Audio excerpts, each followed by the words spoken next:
Welcome back to the channel. Have you ever cleaned the whole house, only to look around 2 days later and wonder, did I even do anything? Today I'm sharing 12 simple but powerful decluttering tips that help your home stay tidy without needing a full deep clean every week. No fancy systems, no expensive tools, just practical changes that make your space and your mind feel lighter. In yesterday's video, we talked about something a lot of people related to chafing clutter. Those things that aren't broken or messy but still manage to annoy you every single day. And based on your comments, that really hit home. So today, we're going deeper. We're looking at overlooked clutter. Not just the obvious mess, but the quiet stuff that drains your energy without you even realizing. Some of these tips might surprise you. They seem small until you try them. Then you'll wonder why you didn't do it sooner. Let's get started. Number 1, let's start with something that quietly makes a huge difference, giving your stuff a limit. Have you ever opened a drawer and felt like it exploded back at you? Measuring cups inside, water bottles, tea towels shoved behind Tupperware lids, and somehow you organized that space just last month. That's what happens when things don't have a limit. They spread quietly until one day you realize you're back to clutter without even noticing. What helped me was giving everything a physical boundary. Not a mental reminder, a real space. One basket for bottles, one divider for utensils, one small bin for rags. When that space fills up, I don't add more. I review what's inside. A few weeks ago, I noticed our kitchen drawer had started to jam because we had 5 different types of tongs. I only ever used one. I pulled them all out, kept the one I love, and gave the rest away. Now the drawer opens smoothly and I smile every time I grab what I need without the mess. The best part is this removes guilt and overthinking. You don't have to ask, should I keep this? You just ask, does it fit? I'll be sharing more on how to declutter high traffic zones like entryways and drop zones in tomorrow's video, so stay tuned for that. Now that we've created limits for our stuff, let's look at the kind of clutter that doesn't spread everywhere, it just quietly wears you down. Next, this one might sound a little odd, but it's something that changed how I feel in my home. Some of the most draining clutter isn't sitting in piles or spilling out of drawers. It's the stuff that's technically fine but secretly drives you crazy. It's the rug that always curls up at the corner and makes you trip. The cabinet door that doesn't close properly, but you've just learned to work around. The chair that squeaks every time someone sits on it. You keep them because they still work, but every day they chip away at your patience without you even noticing. For months we had a coat rack that looked okay, but tipped over every time someone brushed past it. It became this background frustration I kept ignoring until one day I realized I didn't want to fix it. I just didn't want to deal with it anymore. So I took it out, patched the wall, and put up 3 wall hooks instead. It's not Pinterest worthy, but now it works. And it's quiet. I didn't realize how much tension that one wobbly thing had been causing until it was gone. You don't have to justify keeping things that bother you. Just because something isn't broken doesn't mean it's helping. If you find yourself sighing or silently irritated every time you walk past something, that's enough of a reason to let it go. Next, let's talk about the kind of clutter that piles up because of good intentions, but ends up staying untouched. This one hits a little closer to home. A lot of the clutter in our house doesn't come from mess, it comes from hope. Hope that one day we'll have more time, more energy, or finally become the version of ourselves who uses these things. You know, the version who meal preps on Sundays and always remembers where the scissors are. So we hold on to supplies for that hobby we meant to try. That kitchen gadget we swore we'd use after buying it on sale. That one dress we haven't worn in 2 years but keep because maybe it'll fit next summer. These don't look like clutter. They look like possibilities.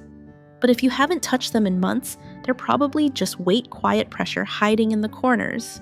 Also, let's be honest, if that pasta maker has been sitting in the box for 3 years, it's not shy, it's retired. I used to keep a full candle making kit shoved in the back of my closet. I bought it during a creative streak, thinking I'd make handmade gifts or start a new hobby. But it sat there for 2 years untouched. Every time I saw it, I'd feel a mix of guilt and avoidance. Eventually, I gave it all away to a friend who actually enjoys crafting, and instantly I felt lighter. It wasn't a loss, it was closure. And no one in this house has ever said, "You know what we're missing, a lavender soy wax candle I made myself."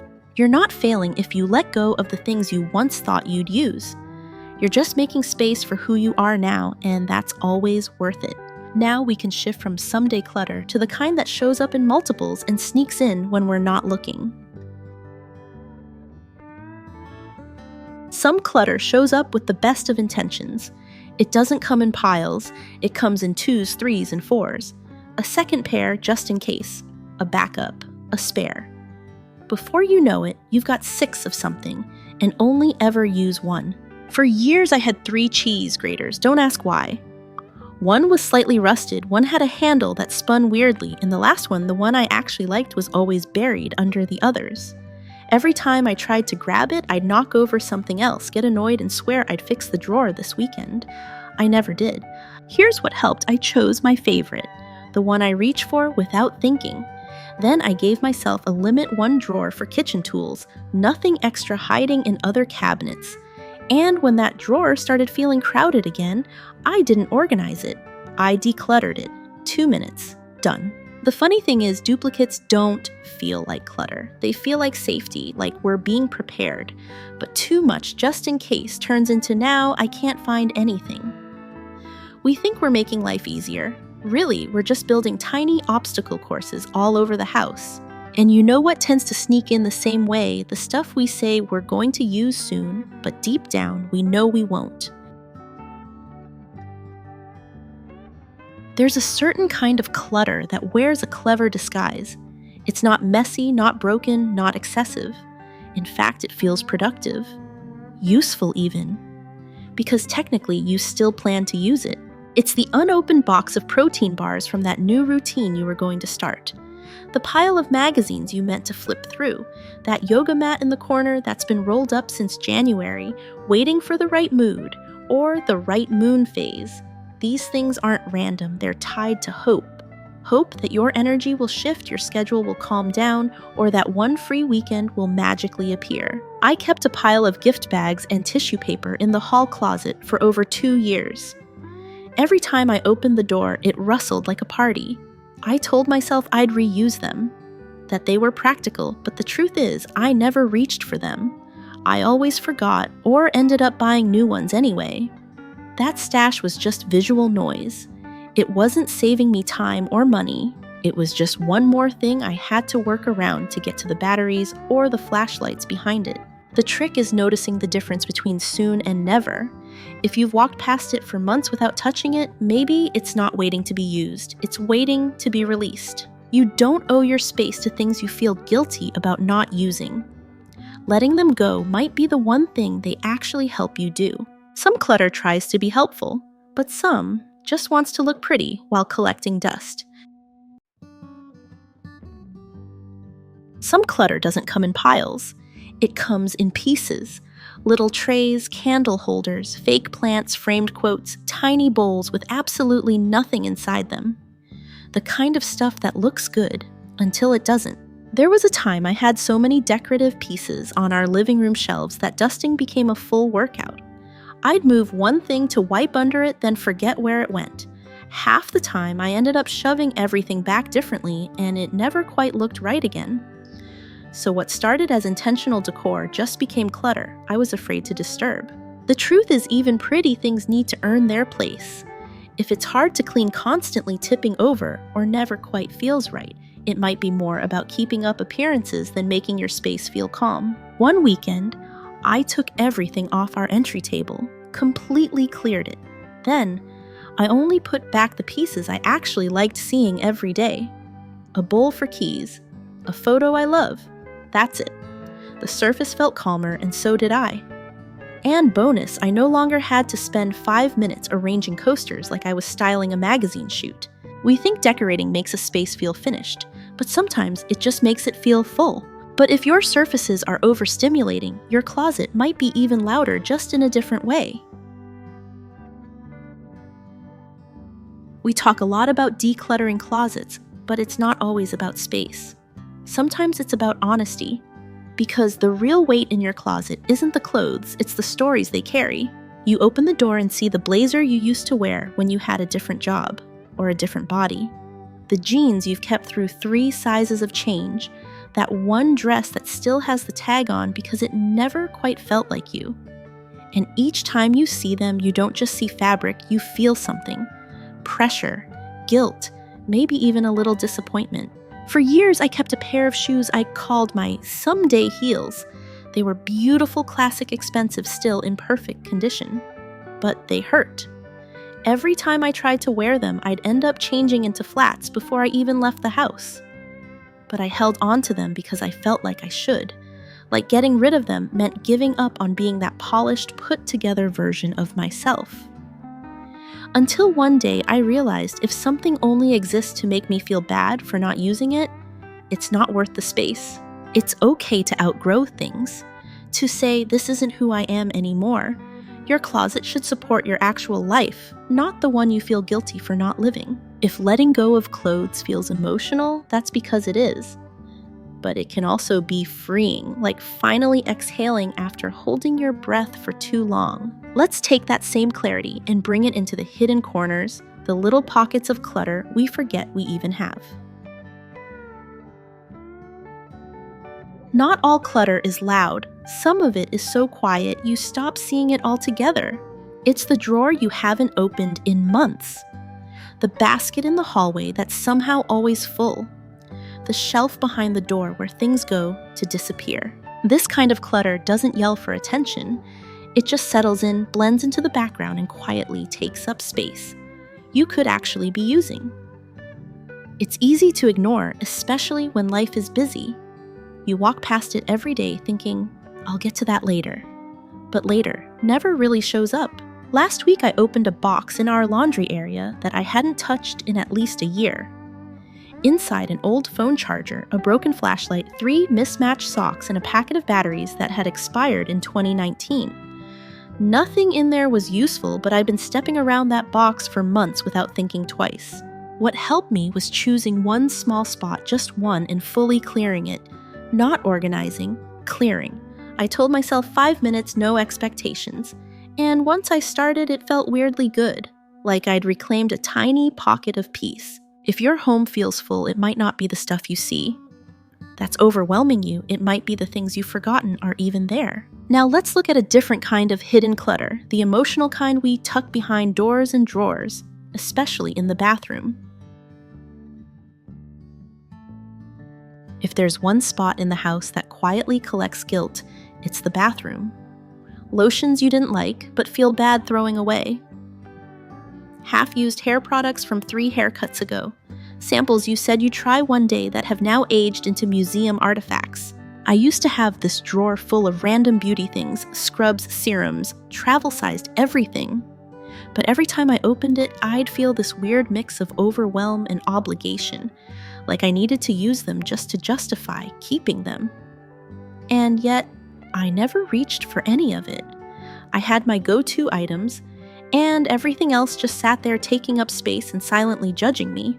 One night, I pulled it all out.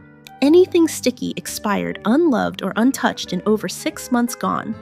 I kept only what I actually used and what actually felt good. The next morning, getting ready felt easier, simpler, and honestly, more peaceful. I didn't realize how much pressure that drawer was putting on me until it stopped. We often think self-care means having more options. But real self-care might just be having fewer things and actually enjoying them. Comfort shouldn't come with clutter.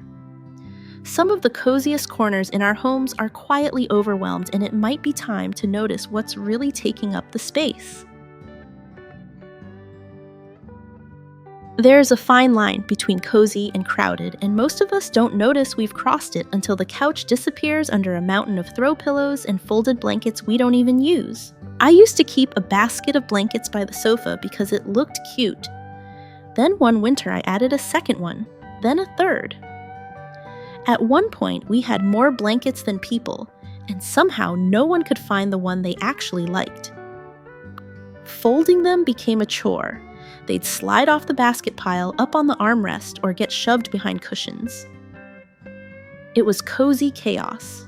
Eventually, I asked everyone in the house, which blanket do you actually use? We narrowed it down to 3 favorites. I donated the extras, repurposed one as a car blanket, and suddenly the living room felt breathable again, like we'd cleared mental static without changing the furniture. It's easy to keep adding things that feel comforting, but even comfort has a tipping point. When you're constantly adjusting, folding, or stepping over things that were meant to help you relax, that's a clue. Something needs to shift. Clutter isn't always mess. Sometimes it's softness in too many layers. And sometimes it's digital, but the stress feels just as real. We don't always count it as clutter because it doesn't take up space on the floor. But digital mess is still mess. And sometimes it's even harder to escape because it's in your hand, in your pocket, buzzing next to your bed at night. Unread emails, 23 open tabs, screenshots you meant to organize, photos you can't delete because they might be useful. And let's not forget the 5 different to-do list apps you downloaded but never stuck with. Sound familiar? I realized this a few months ago when I opened my phone to find over 400 notes. Grocery lists, passwords, quotes, meal plans, random ideas from 2019. It wasn't just disorganized, it was overwhelming. I couldn't find anything, and every time I tried to clear it out, I'd get distracted halfway through and add 5 more notes instead. So I gave myself a rule: if I wouldn't miss it tomorrow, I'd delete it today. I started with 5 minutes a night deleting duplicate photos, clearing old tabs, and archiving notes I hadn't looked at in months. Not everything has to go, but the things you never look at.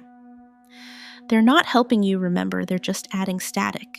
Just because something isn't physical doesn't mean it's weightless. And while we're here, there's one more area where clutter hides in plain sight, the kind we hold on to just because it's free. Some of the hardest things to get rid of are the ones we never even paid for. The free tote from an event, the mug from a work party, the mini shampoo from a hotel stay 5 years ago. These things sneak in without permission and then settle in like they belong. At first they seem harmless, and they are, until you open a drawer and realize half of what's inside is stuff you didn't even choose. That's when it hits you. You're organizing clutter you never meant to bring home. I used to keep a drawer full of branded pens, notepads, and travel-sized lotions. Every time I tried to grab a battery or charger, I'd have to dig through all of it. I didn't like the products, I didn't use the pens, but I kept them because, well, they were free. And free feels like, why not? But here's the truth: just because something costs nothing doesn't mean it's worth something. It still takes up your space, your energy, and your time. And often it gets in the way of the things you actually use. So now when something free comes into the house, I ask myself, would I take this home if I had to pay $1 for it? If the answer is no, it doesn't stay. Clearing out the freebies feels small, but it's one of the fastest ways to create instant breathing room. And really, that's what all of this comes down to: making space for what matters and letting go of what doesn't know, guilt attached. That was 12 small shifts that have helped me keep our home lighter and, more importantly, helped me feel calmer in it. Nothing dramatic. No full weekend overhauls, just honest decisions, one drawer, one corner, one habit at a time. If your space has been feeling heavy lately, start small. Pick one tip from today. Don't wait for the perfect timing or energy level. A few minutes, one shelf, even one decision. It all counts. If you found this helpful, I think you'll love the next video where I break down how to declutter specific rooms like the entryway, the kitchen, and the most ignored one, the hallway. And if you want more videos that help you clear the noise both around you and inside you, go ahead and hit subscribe. Your home doesn't have to feel like a project every day. It can feel like peace.